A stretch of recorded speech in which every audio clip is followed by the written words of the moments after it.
Welcome to Aerospace Nation. Today, we're bringing together two key Air Force leaders to speak to their respective roles as providers and employers of aerospace power. And we're really fortunate to have today's panelists. First, General Mark Kelly.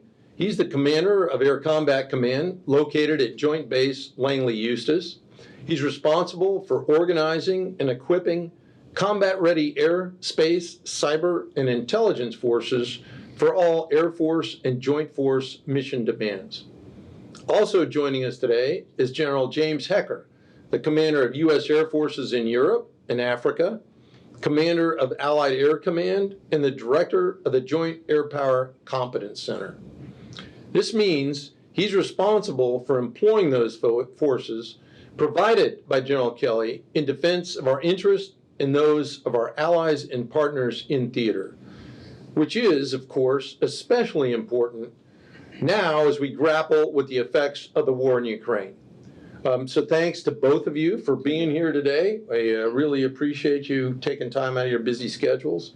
And I thought what we do to kind of kick this thing off is to offer both of you the opportunity to provide your perspectives on what's going on in the world today, and then we'll jump into some Q&A. But we'll start with General Kelly. Sure. Well, over to you. Thanks. Well, what's going on in the world today is obviously interesting times, and like the old Chinese proverb, may you live in interesting times. It is definitely interesting, and that's obviously interesting in General Hecker's backyard as well every day.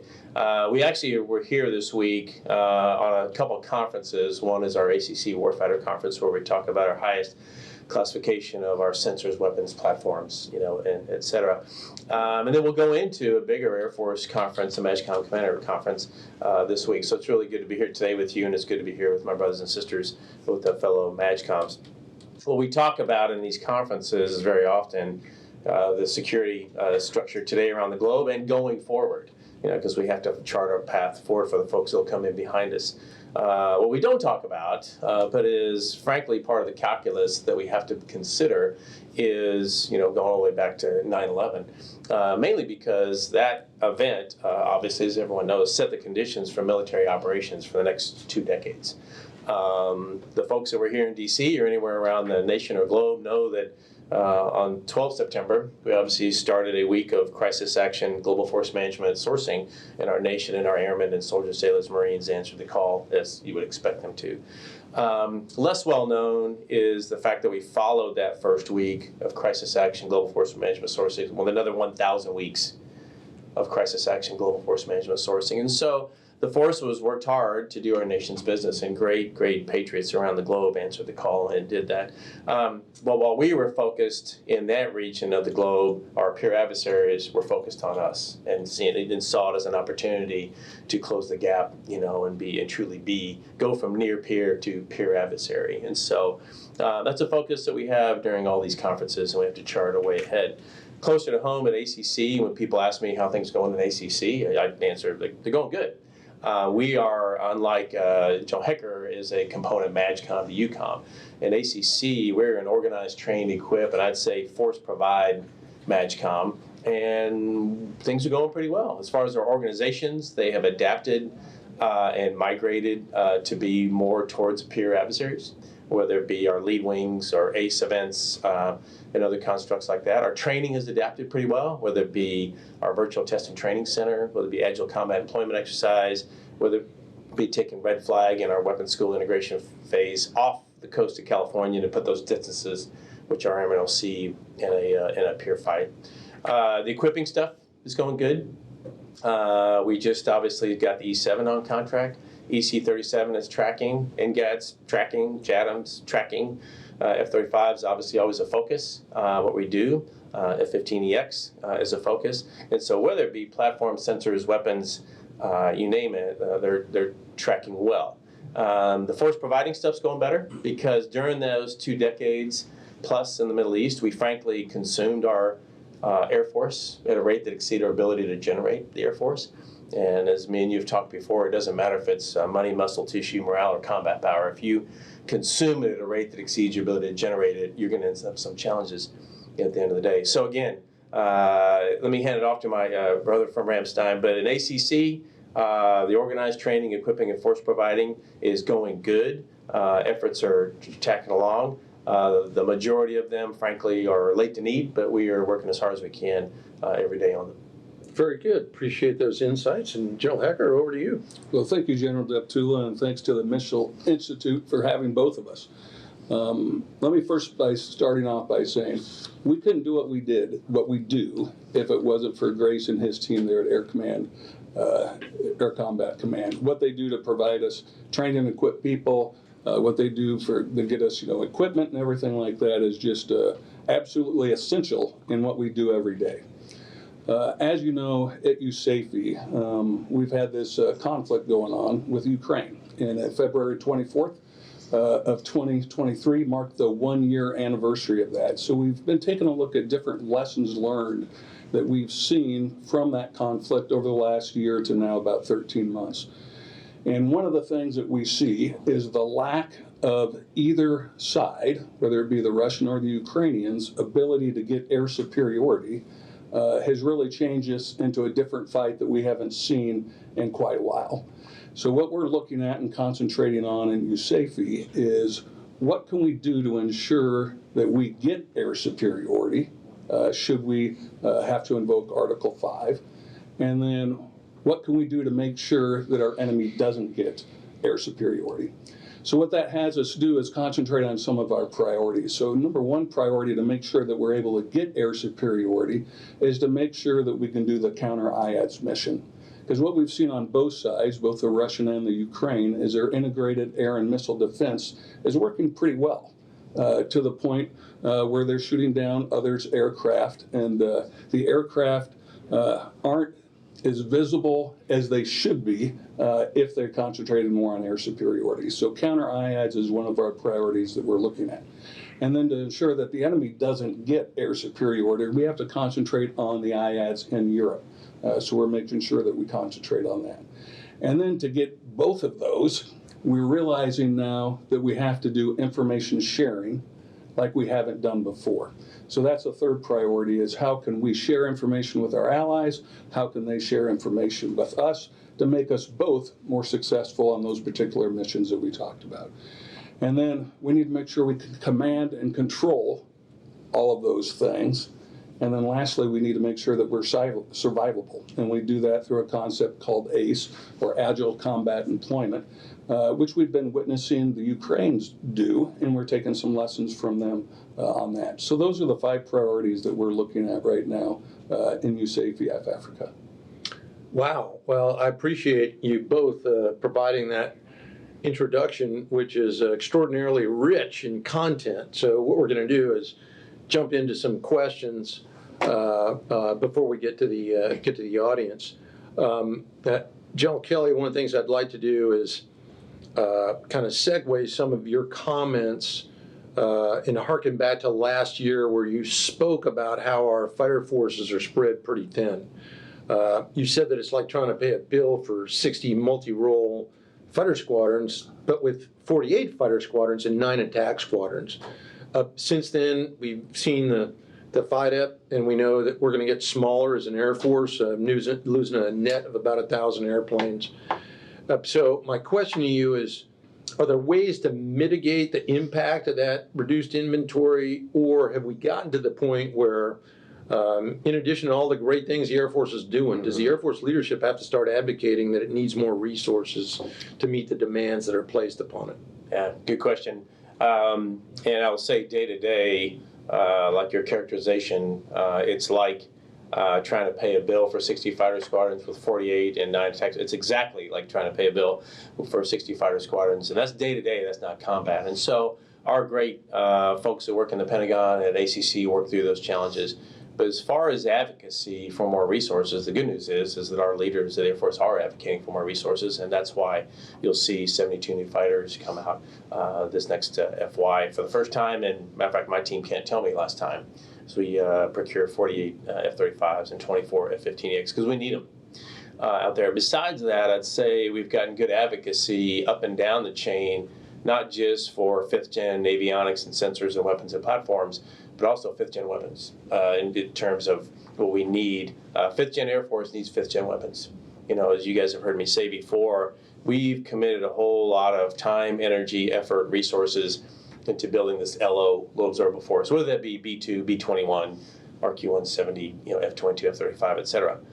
We will not get a great return on investment if our weapon stocks are such that we have to put this low observable force into a range where everyone's observable. And so we're working hard on that.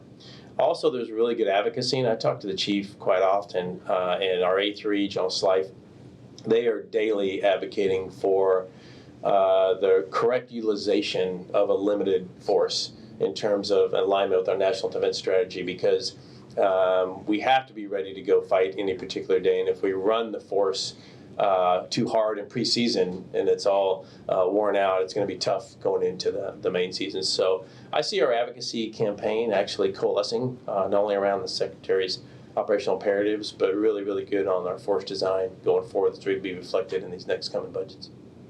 Well, very good. No, thanks very much for that. And we obviously at Mitchell Institute continue to help in that regard. And part of that help is reminding folks that now, after the FY24 budget, that'll be the 31st year in a row that the United States Air Force has received less funding than either the Army or the Navy. And we're going to do our best to see if we can't get our friends on the Hill to realize that and correct it. General Hecker, one of the things that you alluded to in your opening remarks was the importance of air power and in relationship to the Russia-Ukraine fight. It certainly could give Ukraine an edge. And there is, in your discussion on having to deal with advanced IADs, there's some bad information floating around that if it flies, it dies. You talked about the fact that, look, we have this capability in our U.S. Air Force that we've worked on very hard over the years in terms of suppression of enemy air defenses in that importance. Could you expand a little bit more on your remarks with respect to the perspectives on the value of air superiority in war in general? Yeah, you bet. We are trying to get the Ukrainian aircraft to be able to be more effective at what they're doing. So what we've been able to do in the past is we've given them the HARM missile, which goes after surface-to-air missile sites that can kind of take those out. We've seen that that's been fairly effective and helped them suppress some of those weapons. Other things that we're doing to increase the capability of their air powers, we're giving them what we call GBU-62, which is a JDAM 500-pound extended range bomb, which is fairly accurate. And they've used that with some success as well here recently. One thing that we want to make sure, though, is that Russia does not get air superiority. And the way that we're doing that, I don't know if your audience knows this, but Secretary Austin has called different countries together, whoever's willing to help the Ukraine, 10 times so far since the start of the Ukrainian war.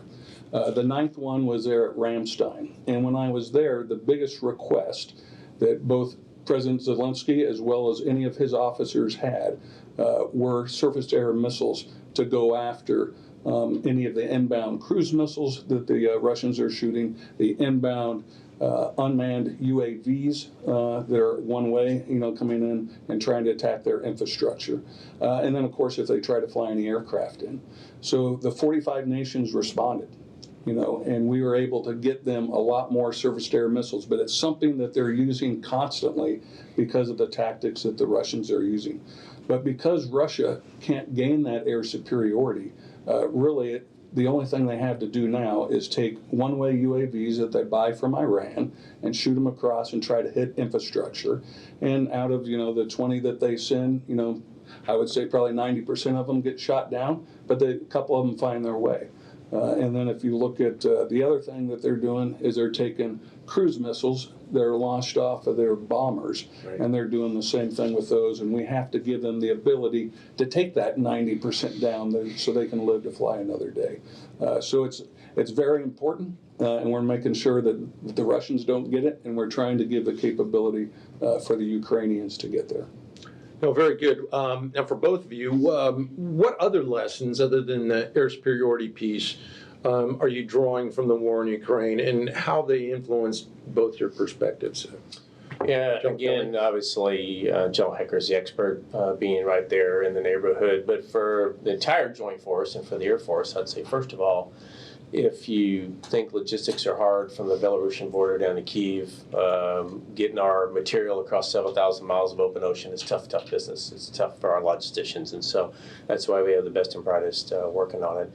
The other I would say is if you see Ukraine's performance, we have to tip our hat to a professionalized enlisted corps, of which our U.S. not only airmen but soldiers, sailors, Marines help them, train them to become the professionals that they are today. And then when you look back, this is really outside the scope of ACC, but when you look back at organizational cultures, those that welcome dissenting opinions tend to make better decisions than those where a dissenting opinion is not met with not welcome open arms.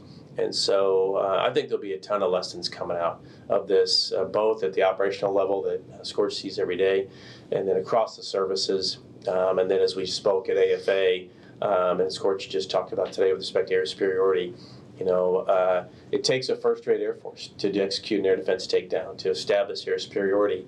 Or you will, whether it be 1918 or whether it be 2022, you'll devolve to a grinding artillery duel and trench warfare with tens of thousands of casualties.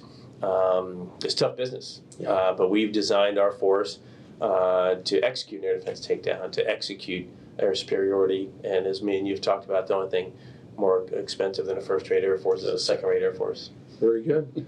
If I can add to Yeah, jump in. So the lack of air superiority, let's say the Russians had air superiority. Let's say that they were able to establish that early on. And I think most people feel that that's what they were going to be able to do, and that's why most people feel like this was going to be maybe a 10-day war or something like that. Well, since they weren't, but if they were able to, all the equipment that Secretary Austin, talks to these 45 nations that have given to Kyiv, wouldn't have gotten there, because there would have been Russian close air support sitting over those land, the lines of communication coming in from the other countries. And as soon as it got into Ukraine, it would have been, hit and demolished, similar to what we were able to do in Desert Storm. And then if Ukraine would have had air superiority, you remember the huge line of armor that came down from Belarus all the way down to Kyiv, that would have just been all taken out.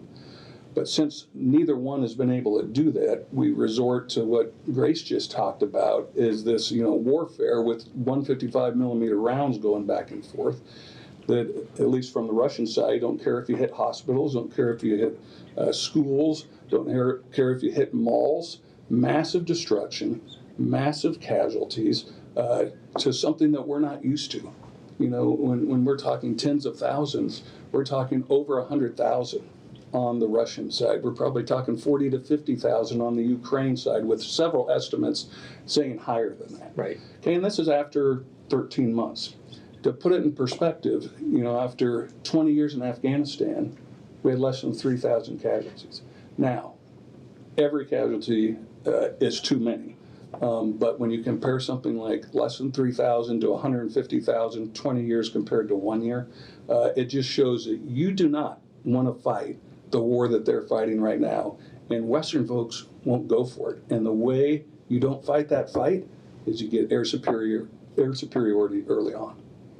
Roger, well, I appreciate that. I would just add that those actions being taken by the Russians are totally and completely in violation of the laws of armed conflict, and amount to, as we saw the International Criminal Court basically charge President Putin with violation of those laws, and he ultimately will be held accountable one way or another.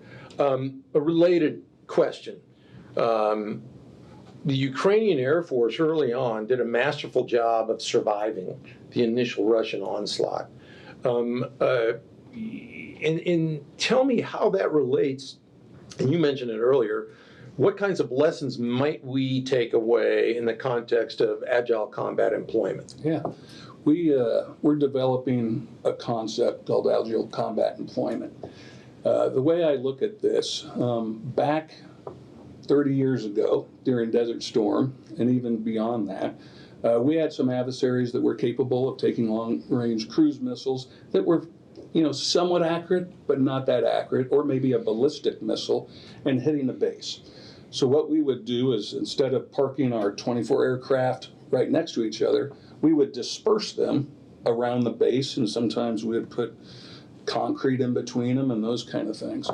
Well, as the adversaries got more and more sophisticated, more and more accurate with their weapons, longer range with their weapons, we can no longer do that just amongst one base.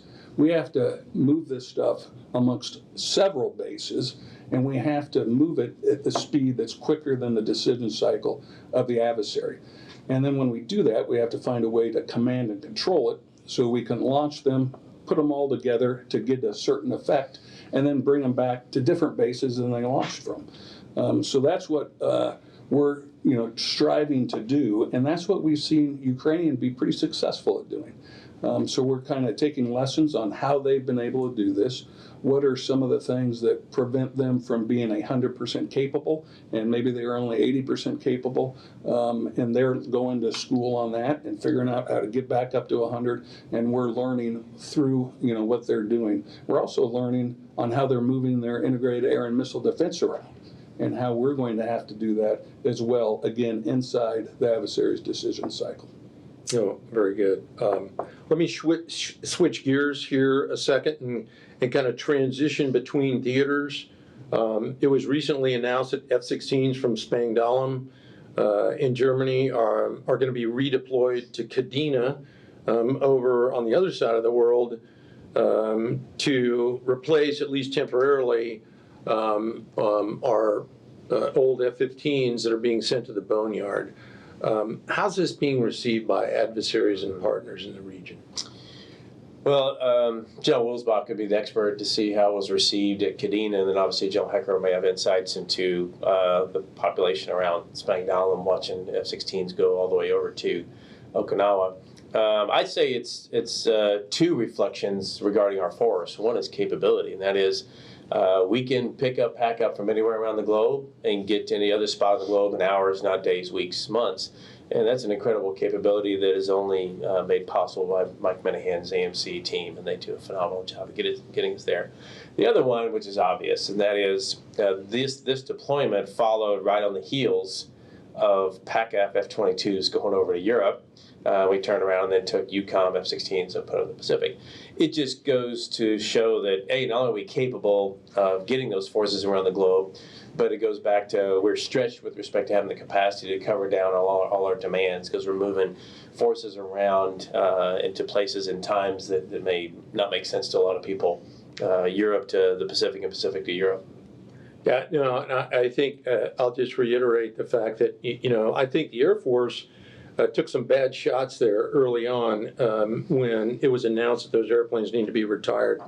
It wasn't the Air Force's choice. It was the fact that we had iron that is simply wearing out and been used much longer than it was anticipated for. Plus, you got the pilot training factor in there too. Those were the last two active duty F-15C squadrons. And so what are you going to do? Keep the pilots there forever, their entire career? Mm-hmm. And so that's the reason why those squadrons were retired. And because of capacity issues, got to be replaced with rotational skills. And like you so well articulated, we can do that from anywhere around the world. So in the interim, we'll continue to do that. One thing I would add with that, with respect to, you guys both probably flew some of those same tail numbers. Yes. Out of Kadena. And so the first thing I would say, and the positive is, it's a testament to our maintainers. The hardest thing an Air Force does is depot maintenance, supply chain, phase maintenance, flight line, and backshot. It's the hardest thing any Air Force does. And they're maintaining those airplanes in high humidity, high salt, right, high G, and they did it longer than anyone else could have kept those airplanes going. What other Air Force has a 30, 40-year-old fighter that our young 19-year-olds are keeping in the air every day? Yeah, no, that's an important point, so thanks for doing that, making that. Let's shift a bit to some International Guard issues. The value of the Guard's well understood, captures a lot of experience leaving the active force.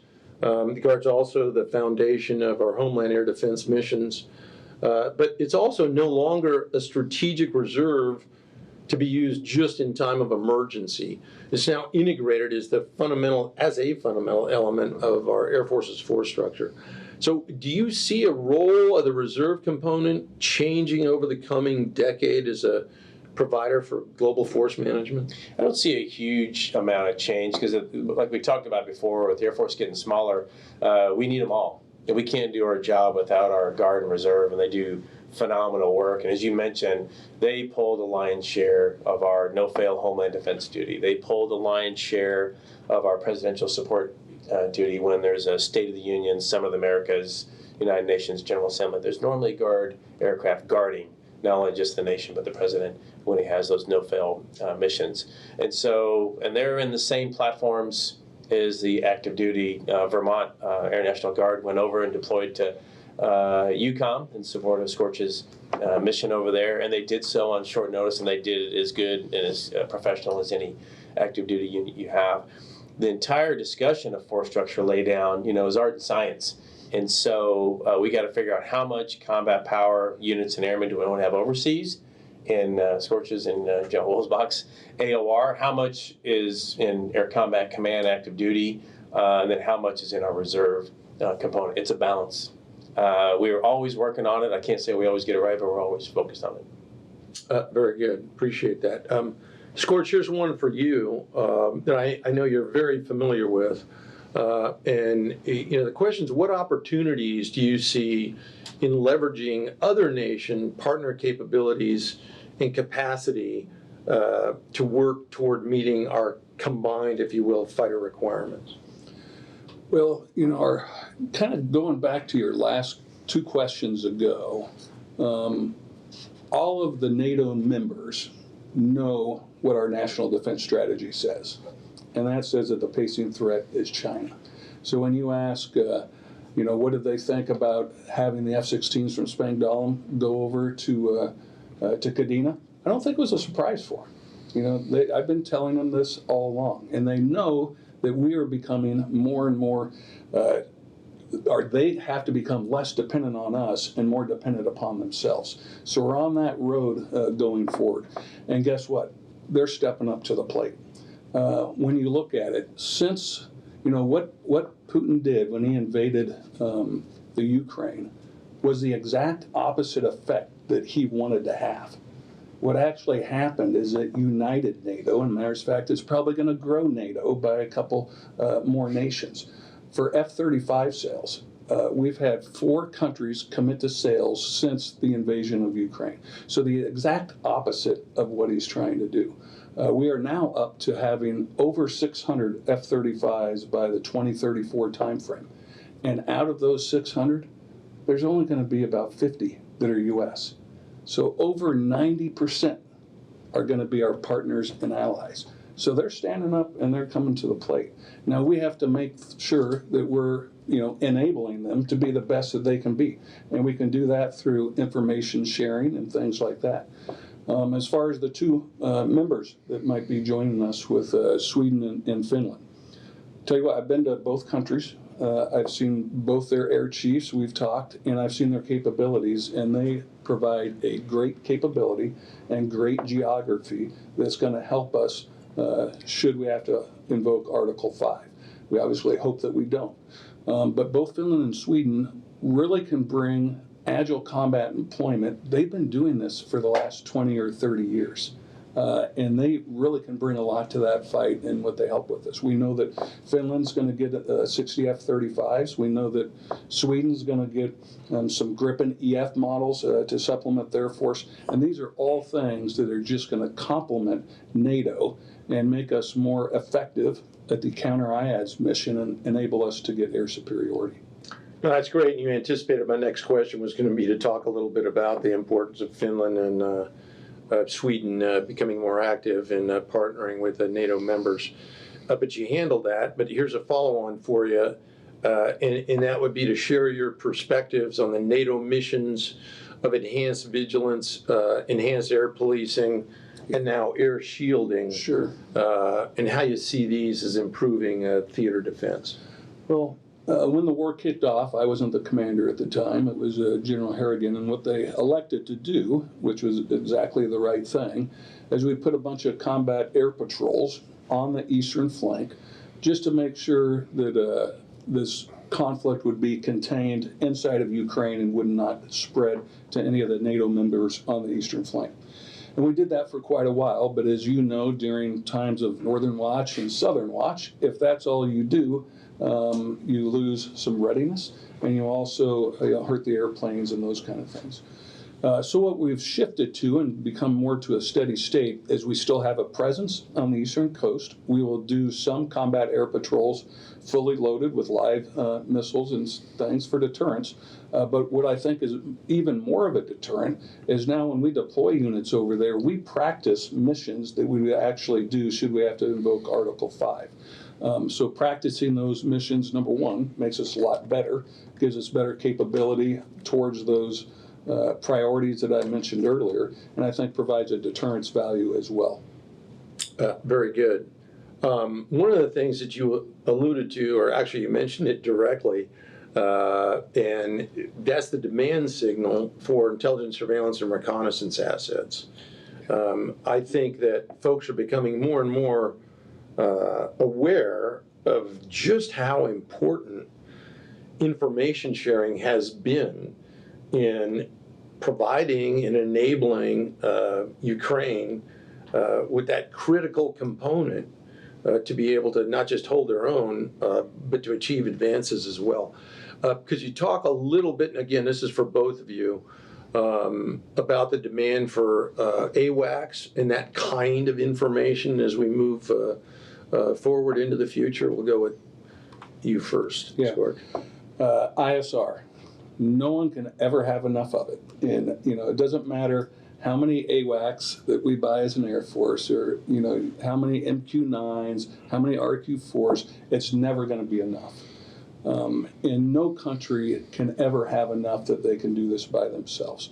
So we have to rely on sharing information with our allies and partners. And you can do this a couple different ways. One way you can do it is, hey, you guys buy all your stuff, we'll buy all our stuff, and then we'll try to make it interoperable after we already bought it, which means we need to pay another bill to make it interoperable. Or we can do interoperability by design, what we call integration by design. So now we go, hey, here's the effect that we want. Here's some of the things that we can buy that are already interoperable, have open architecture, and then as nations increase their budget in NATO to 2%, and they're looking for how can they help out themselves, as well as NATO, they can go to the list and go, hey, if I buy one of these, it's going to help me out, but it's also going to be already integrated within the NATO architecture for ISR in this case. But it doesn't just apply to ISR, it applies to integrated air and missile defense, Right. et cetera. No, that's very good.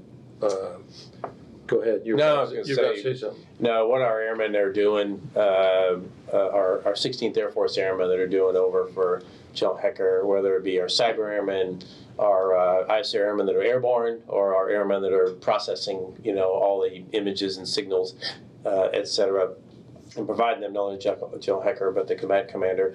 And then within their construct, they're allowed to, as case by case, share with our partners in NATO and elsewhere. What they're doing day in and day out, the struggle that we have is tooting their horn, because most of what they do we can't talk about because Right. it's in a vault, it's in a very compartmentalized, but I tell you, they're superhumans in what they're doing. They're incredibly smart, incredibly dedicated, and everyone should be proud of them. Yeah, no, I can just postulate, but I'm sure when the histories are written after what's going on, we'll see that there's a reason for why the Russians were not all that they were cracked up to be in the context of cyber EW and other things involving the electromagnetic spectrum. And it wasn't an accident. But moving beyond that, one of the topics that you've talked about before with us is the need to update our airborne early warning platforms, and surely Russia's activity in Ukraine's only reinforced that need. But anything else you'd like to expand upon in that regard? No, it really just goes to both your comments on the EMS in general, and then John Hecker's need, as well as every MAGCOM commander's need and commander's need for air domain awareness. And so there's a lot of E in the E7. And so we need that sensor up, and we need it on a platform that can be sustained along with 6,800 other 737s around the globe, which is going to be helpful for our airmen. But besides that, in the EMS, we need the EC-37 online just as fast as we can. We need our 4th-gen platforms and our 5th-gen platforms to have their organic EA working, and we need our weapons to be able to not just survive but thrive in a very robust electromagnetic spectrum, because it's going to be tough out there. And so we need the best, the brightest, and the most capable platform sensors and weapons we can get. Awesome. Now, General Hecker, I've got one for you that I think a lot of our audience would be interested in your perspectives prior to your current assignment. I think everyone out there knows you're the commander of Air University. And I think folks would be curious, if you took a look in the rearview mirror, what changes you might make to the curriculum because of the experiences you've had over your time as the USAFE commander the last several months.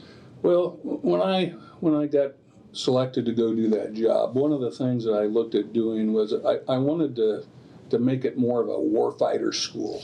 You know, I wanted people to get excited about it, because we kind of saw the end of the Cold War. It kind of happened, and who knows what was going to happen next. So I really wanted to put more teeth in that, and I think we're fairly successful, and General Tullis is increasing that. If I were to go back and do something different, I think I realize more now than I did back then. I thought I knew back then, but I really didn't. How important, allies and partners are. And if you look at just what's the value of this country or this country, and if you just look at it in terms of equipment, capabilities, it's much more than that. And I think I would try to teach that to a broader audience. I'll give you an example. Lithuania. I had their air chief, who's a colonel, by the way, go to one of our NATO air chief meetings that we do, and he asked me, he goes, "Hey, is there anything that our country could help you out with? Because here's what I was thinking. Right now I have a radar, and this radar can see aircraft, but it can't see ballistic missiles. But my country could throw a little bit extra money in, and we'd be able to see ballistic missiles." He goes, "Would that be something that would be of value to NATO?" And I'm like, yes. But you think about it, is that of value to Lithuania? It's not, unless somebody shoots that missile down for him, right? So here he is thinking outside the box. It was more than just Lithuania. I'm sure he was hoping we'd shoot it down for him, right? But it's things like that. Every partner can be an asset. You just got to find where their asset is. And I'm finding between the 30 NATO countries, the 2 that might come in, and then other ones, quite frankly, they all can provide something and be very useful. No, very good. And if you want any current feedback, I was just down there speaking at ACSE, and I'm going down next month, speaking at Air War College, and there is distinct difference from the previous years I've gone down there and spoken in terms of focus on war fighting per se, and not just block checking on who can write the best Cadre paper. is doing a great job down there. Absolutely. Okay, well, listen, what we're going to do now is we're going to open the session to Q&A from our audience members who've been listening to the conversation. And I just remind folks you can participate either by submitting a question on the Q&A function here or raising your hand. So we'll jump right into this. Our first question here has been waiting patiently, and that would be Michael Gordon. Michael, over to you. So Michael Gordon from the Wall Street Journal. I have 2 follow-ups from your interesting discussion.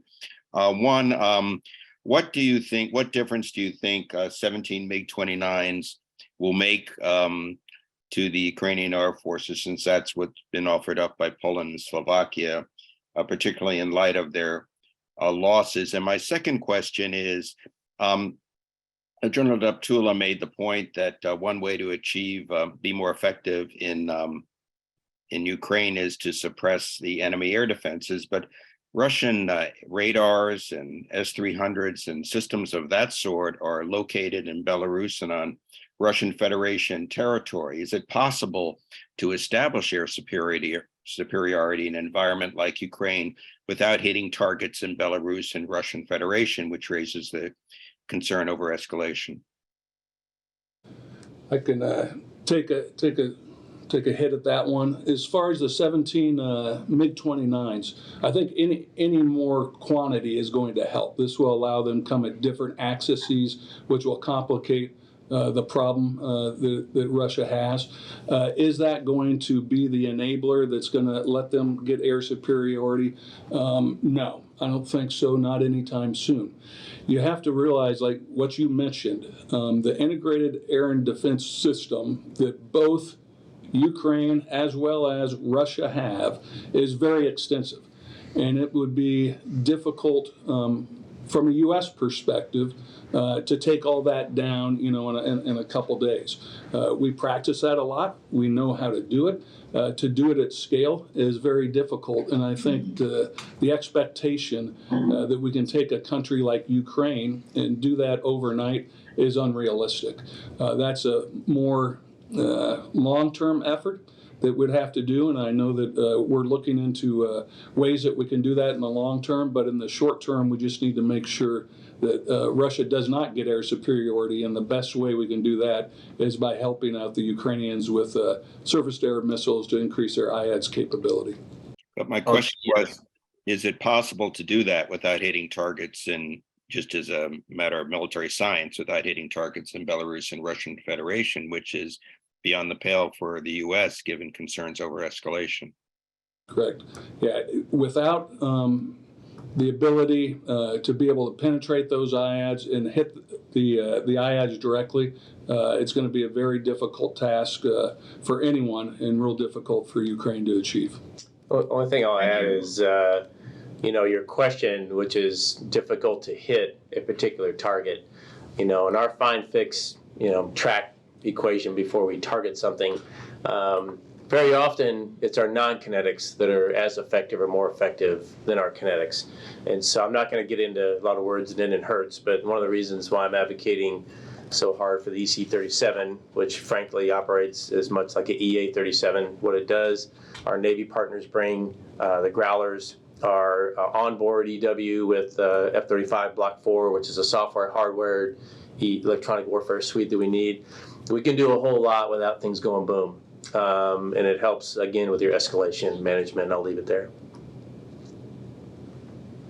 Okay, as a segue to your last answer, I've got a question here from John Turpak, Air and Space Forces Magazine, and here it is. The budget out-year documents say that among the collaborative combat aircraft will be a, quote, spectral dominance platform, unquote. Should we be thinking about this as being like an EF-111, electronic warfare only, or more like a Growler with the ability to shoot at air and ground threats? Yeah. Hey, John. First of all, I hate to disappoint, but A, I don't know. I think it's a lot of TBD. I think part of those discovery items will come out when we do our first developmental test and operational test and see what's in the art of the possible going forward. But I think all of those things you listed will be in the discussion. As far as exactly where we'll land, I think we'll have to go through testing to finally get the solution we're looking for. Okay, here's one from Eric Schmidt, New York Times. General Hecker, how concerned are you that the Ukrainian Air Force and Ukrainian air defenses will continue to be able to stave off the larger Russian Air Force? What are the consequences if not? Yeah, this is what, when I tell you that Secretary Austin calls those 45 countries together 10 times, the last 3 to 4 times, this has been the #1 request, is to make sure that their integrated air and missile defense system has the capacity, particularly the number of missiles needed, to continue to hold off the Russian Air Force, like you mentioned. So far, the NATO nations have answered the call, And I think they will continue to do that in the future. Everything tends to lead in that direction. If they are not, as you mentioned, if they're not able to do that, the problem becomes significantly higher for Ukraine to be able to hold their own. Okay, here's one from Bill Smith. With 700 or so net cuts in aircraft inventory in just a few years, how will the pilots be handled? With the pilot shortage already pretty large in fighters, it seems that we need to pay a lot more attention to this and come up with a plan inside the Air Force. Yeah, I'll go ahead and take a stab. No, it's actually a good observation. Frankly, today, we don't have a chronic pilot shortage. We need, our demand signals around 21,000 pilots, and we are roughly 1,600-ish, 1,650 short. And so you're talking we're over 90% manned. The caveat, though, is that we do have a fighter pilot shortage. We have a chronic fighter pilot shortage, and then when you peel that back even further, there's an experience challenge within the fighter force. And so the balance of getting through pilot training with the commensurate skill sets to getting to your operational unit, being absorbed, and being a contributing member of deployment society is a challenge that we work at every day. That's one of the reasons why I stay close with General Robinson, AETC, to keep my finger on the pulse of the T7, because like many of our platforms, we needed it 6-8 years ago. And so it's going to bring a great training assistance to our entire Air Force and the fighter force specifically. But we do work close with our weapon system sustainment accounts to make sure we can generate the commensurate number of sorties. Right now, our young aviators aren't flying enough, but we work every day to try to bump that number. But it's a continual problem that they were working 20 years ago. I just would rather set the conditions so we're not working it 20 years in the future. Very good. Here's one from retired Major General Larry Stutzring, who works on the Mitchell Institute staff. General Hecker, with respect to the flanker that collided with the Reaper, we watched the video, and it seems the flanker lost sight at the last minute on a collision vector. However, news reports say it's still undetermined whether this was a deliberate attempt to collide and down the Reaper. Is this just another example of undisciplined, incompetent Russian airmanship? I think it is. If you you saw the video that we put out there. What you didn't see is there are several attempts on the first piece of that video where they would start an intercept, they would put on and start dumping fuel all over the skies and then fly right in front of the MQ-9. And it did that several different times, and we don't know exactly what the intent was, but it obviously wasn't something that was safe and professional. And then we saw true incompetence when, on the last attempt to do that same maneuver, the pilot basically had too much energy coming in, couldn't get out of it, and clipped the propeller of the MQ-9, which took the MQ-9 down. So we hadn't seen these kind of attempts recently by Russia. But this was definitely unprofessional. It's something that we would not stand for from any of our aviators in NATO doing. And then ultimately, it was incompetence on the pilot that we believe accidentally hit the MQ-9. Here's one from Alex Wallace. This is for General Kelly. How do we preserve critical skills within the C2ISR community during legacy AEW jet divestments in the fielding of the E7 and other similar systems? It's a really good question. It was actually a topic we had this week. And so it's what led to the discussion and then the follow-on decision for us to send an advance team over to Australia, specifically RAF Williamtown, where the E7 squadron is there. And so our airmen and their aviators and ABMers and the whole gamut are there arm in arm with Australian partners, learning the E7 and keeping their skills at that. And then we still have obviously our E3 fleet that'll be with us, until E7 comes online. But no, and then we have to maximize the use of our simulators and make sure that they're up to speed. So, but no, it's a good question, and it's a challenge we eyeball every day, but we have actually pretty good lines of effort drawn out for this. Here's one I don't know if you all realize, but we recently stood up a uninhabited vehicle center of excellence and center for autonomy, and this comes from that shop. Do you believe future uninhabited technologies like anonymous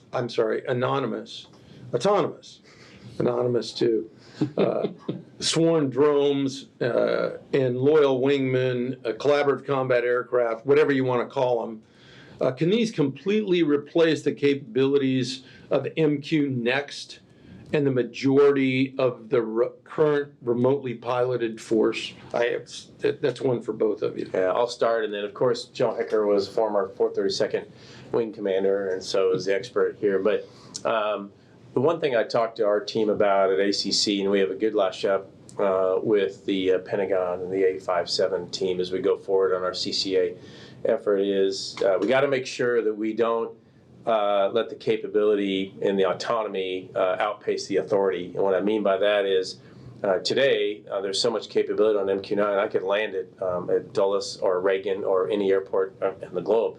I just don't have the authority to fly it over the National Airspace System. So when you look at that as a nascent autonomy, autonomy 101, and then you scope it out to, well, bring in the sensors, bring in weapons, bring in authorities, we got to make sure that whatever autonomy we bring in, we don't let it outstrip the authority or vice versa. And so, and then I'll pitch it over to Scorch for his perspective. Yeah, I think this is, of course, Grace, agree with everything that you said. And I think this is something we need to kind of ease our way into. We don't want to say this is the end-all, be-all. This is going to, get us air superiority against sophisticated IADs and go all in on that. I think we need to start taking, a couple of these vehicles along with a manned vehicle and see how synergistic the two can be. And then if we're seeing success there, then we probably have to go after some authorities that Grace mentions, get those authorities, and then keep adding to it and kind of see where we're at. And I think this will be, over time, it's going to take a while to figure out the exact mix of this. But I think as what you'll see as we go down this path is you'll increase the number of the autonomous aircraft compared to the number of manned aircraft.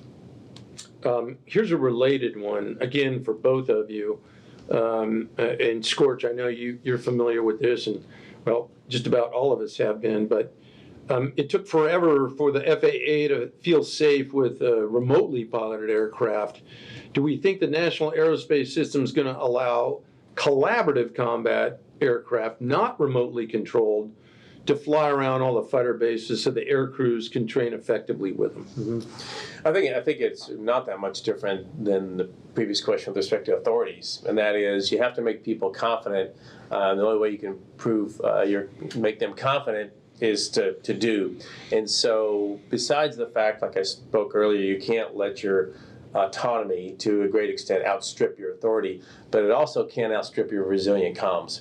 Our CCAs will only go as far as the resilient comms let them go. And if we got into outside range airspace, restricted airspace, or outside international airspace, but we got into the National Airspace System and had a loss of communication, that would definitely not build confidence, especially if something or some person was hurt on the ground. Yeah, I think I'm with Grace on this. We're gonna have to build confidence, and we had to do that early on. We were only allowed to fly our unmanned aircraft in restricted airspace. And then we go, okay, we want to go from one restricted airspace across some FAA airspace into another restricted airspace. And that took a while to gain the confidence of the FAA to be able to do that. And we had to show that we had the ability, if we did lose communication with that asset, what was going to happen. and we show them that there's an emergency mission that happens and it comes back into the restricted airspace. And there's several redundancies to make sure that that happens. And there's a lot of nervousness. The first 10, 15 times we did this. But then as we continue to do this, we gain trust with the FAA. And you see nowadays we do this fairly routinely. Again, here's a related one. This is from Steve Trimble, Aviation Week in Space Technology. Is the FAA restriction on using Link 16 in CONUS causing any delays or complications for your modernization programs? I frankly would flip it around. I'd say our crypto, first of all, you have to have the right crypto loaded in. I won't go into a big crypto 101 chat just because it takes time. But the bottom line is FAA's been good partners with this. We are late to need to modify all of our crypto. And so very often the FAA is waiting on us to submit the temporary flight authority so we can actually fly in the National Airspace System. Sometimes, obviously, we submit those, they get stacked up, and we'll end up waiting on them, but that's just normal admin processing. Yeah. Okay. General Hecker, here's one that's sort of in your bailiwick from Bill Bruner. What is the status of NATO cooperation with the Republic of Turkey at this time? Is Incirlik our sole detachment operating in Turkey right now today? Yeah, we have a good relationship with Turkey, and our hearts go out to them. I think we all know the earthquake that they had and all the devastation that we had there.